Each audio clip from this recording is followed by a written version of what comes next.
She cheated, left me heartbroken, and thought I'd beg for her to come back. She was wrong. The night I found out, the air in our apartment felt heavier, like even the walls didn't want to hold our memories anymore. I stood in the doorway of our bedroom, the place where we'd once made promises, and stared at the text on her screen. I hadn't gone looking. Her phone buzzed while she was in the shower, and instinct, I don't know, maybe fate, told me to glance at it. Last night was everything. I can't stop thinking about you. Unknown number, but I knew it wasn't unknown to her. The contact name was cleverly disguised, something generic, Morgan S. But when I scrolled up, the truth unfolded like a slow-motion train wreck. Photos, messages, voicemails, intimacies shared with someone who wasn't me. And yet no rage, just silence. It was the kind of silence that doesn't scream but settles like fog. I wasn't going to scream. I wasn't going to confront her in a fit of emotion. That would give her power. No, I was going to do something better. Something final. Natalie thought I'd fall apart. She thought I'd beg her to stay, to explain, to forgive. But I'm not that man. I sat on the edge of the bed, calm, fingers steepled. My heart was pounding, yes, but it wasn't because I was broken. It was because I'd already begun planning my exit. Later that night, when she left for drinks with the girls, another lie, I started the process. Every drawer she claimed, every shelf she cluttered with her life, every little post-it note she left me over the years, I gathered it all, methodically, precisely, without a word. By the time midnight hit, her belongings were packed, her clothes folded neatly, her jewelry wrapped in silk, her sentimental junk boxed, with the same care I used when I once loved her. I placed the boxes by the front door. The necklace I once gave her, the one she wore during our first trip to the coast, I put it in a smaller box with a note. It doesn't mean what it used to, neither do you. And as I sat back down on the couch, sipping a whiskey in the quiet, I felt it, not pain, but peace. Let her come home to the absence she created. The signs were there, hiding in plain sight, like cracks beneath fresh paint. But love, real love, makes you blind until it's too late to look away. It started with distance, subtle but persistent. Natalie used to call just to hear my voice during lunch breaks, asking if I needed anything, even if it was just a warm meal or a reminder to take a break. But over the past few months, the check-ins became rare. When I'd ask how her day went, the answers grew shorter. Fine, busy, don't want to talk about it. She started going out more, claiming she needed time with her friends or that work was getting overwhelming. I believed her. I didn't want to be the overbearing boyfriend. I gave her space, thinking that's what love was, trusting someone, even in silence. But trust, I've learned, is only as strong as the person holding it. One night she came home with the faint scent of a cologne I didn't wear. Something spicy, unfamiliar. I noticed it. I noticed how she didn't meet my eyes when she walked past me, or how she suddenly became defensive about her phone, which used to sit face up on the kitchen counter. Now it never left her side. Still, I didn't confront her. I wanted to believe that maybe I was imagining things, that maybe I was just insecure. That's what betrayal does to you. It makes you question your own sanity before you question the other person's loyalty. The truth, when it came, wasn't a violent explosion. It was quiet, cruel in its simplicity. I had stayed home sick that Thursday. Natalie didn't know I was there. She thought I'd gone into work. That's when her phone rang on the nightstand. Unusual for her to leave it behind. I wasn't snooping, at least, that's what I told myself. But curiosity won. The screen lit up with a name I didn't recognize. Jason. I let it go to voicemail.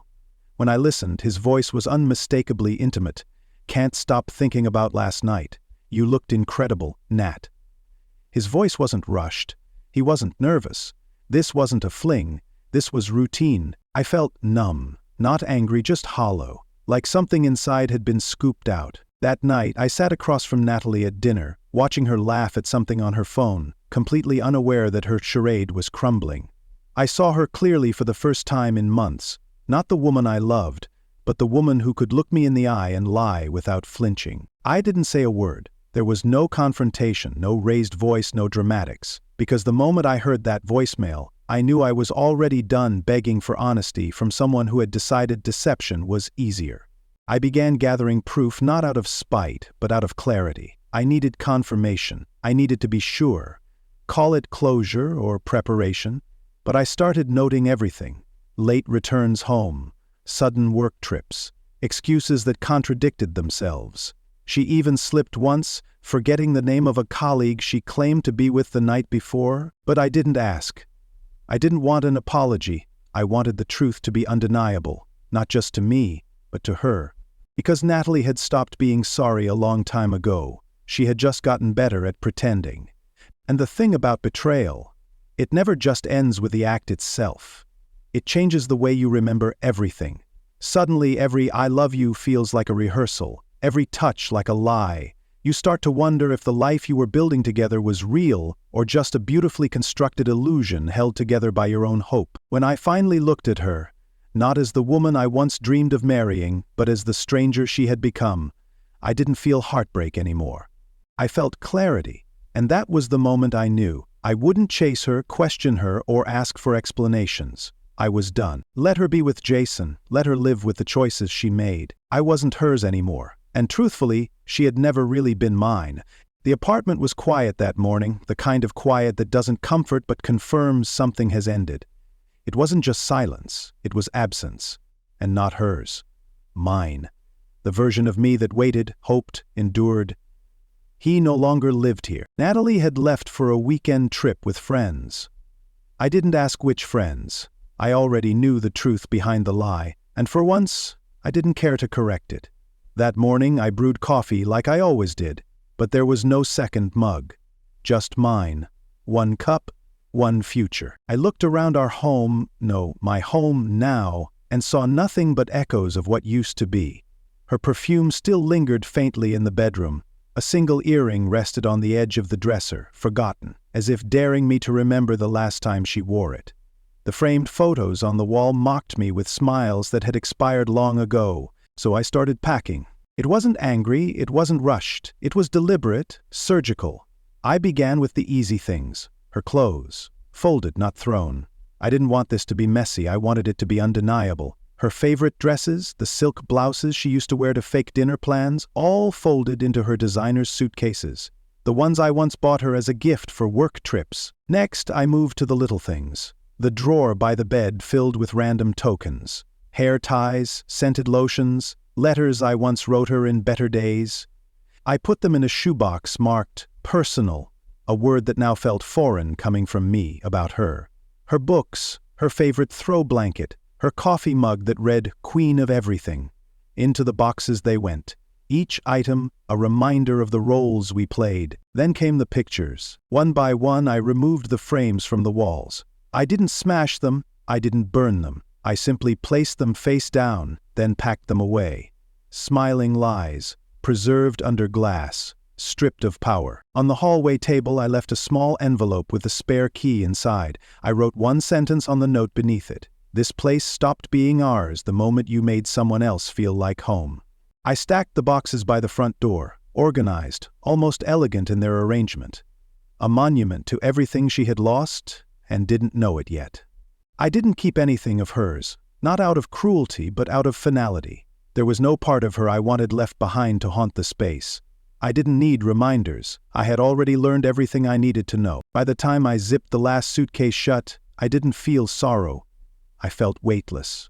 I wasn't throwing her out. I was reclaiming the space she no longer deserved to occupy. And in that act, without a single raised voice or vengeful word, I did what she never expected. I moved on, not with rage, but with peace. It was a crisp Sunday afternoon when Natalie returned. I had almost forgotten she said she'd be back that day, not because I didn't care, but because she no longer had a place in the version of my life I'd begun building.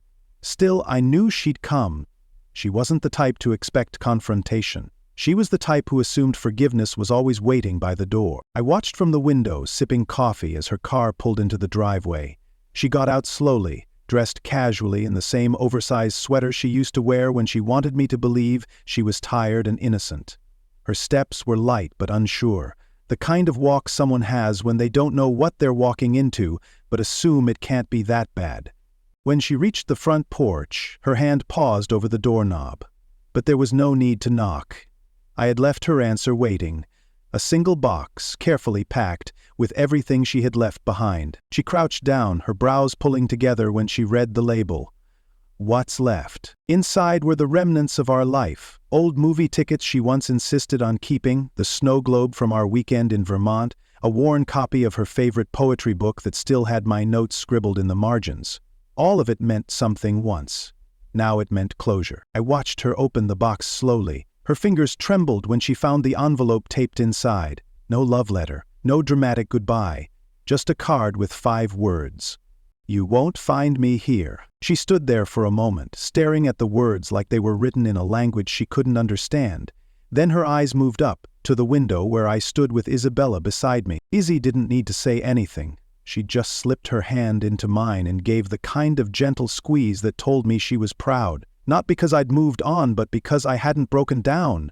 Because I had chosen myself. Natalie's eyes met mine through the glass, and for the first time since the day we met, I saw confusion on her face. Not sadness, not regret, just disbelief. She had expected a mess, a man who couldn't let go. She never imagined she'd be the one left standing in the wreckage of her own decisions, holding a box of memories that no longer mattered. She opened her mouth to speak, maybe to beg, or maybe to explain, but I turned away.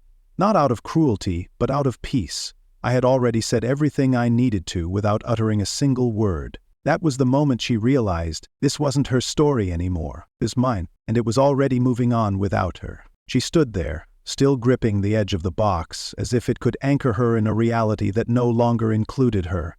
The wind tugged at her hair, carrying the scent of autumn, crisp, final, indifferent.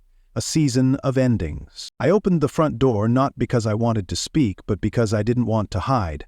I had nothing left to conceal. The truth had already done its work. Natalie turned at the sound, her eyes widening slightly when she saw me walk out with Isabella by my side, fingers still intertwined. She opened her mouth to speak, but I beat her to it. "There's nothing left inside for you," I said, calmly. "Everything you wanted, your clothes, your books, your past, it's in the box." Her lips parted, caught between apology and defense, but no words came. Perhaps she realized there was nothing she could say that would undo what she had done. Or maybe, for once, she understood the weight of silence. Isabella stepped forward gently, not as a threat but as a presence. She didn't need to glare or posture. Her kindness, her confidence, those things spoke louder than Natalie's guilt ever could. Natalie looked at her, then back at me.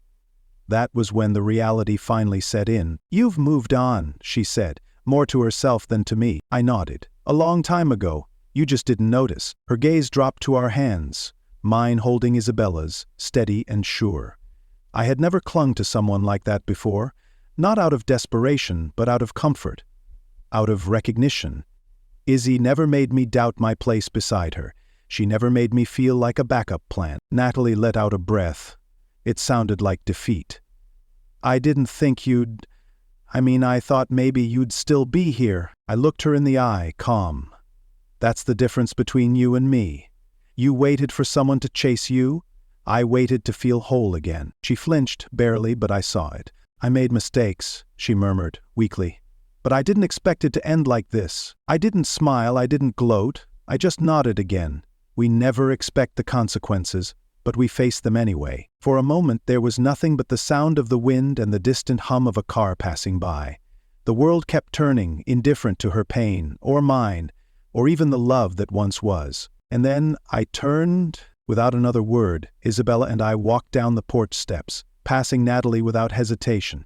Her box of memories sat at her feet, unopened now, too heavy with meaning she could no longer control. We didn't look back, we didn't need to. She had already become a chapter we'd both outgrown. As we reached the end of the walkway, Izzy leaned closer and whispered, "Are you okay?" I smiled. Not a bitter one, not even triumphant.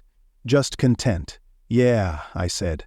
"I finally am." And with that we walked forward, into a future built not on betrayal, but on something stronger. Something real.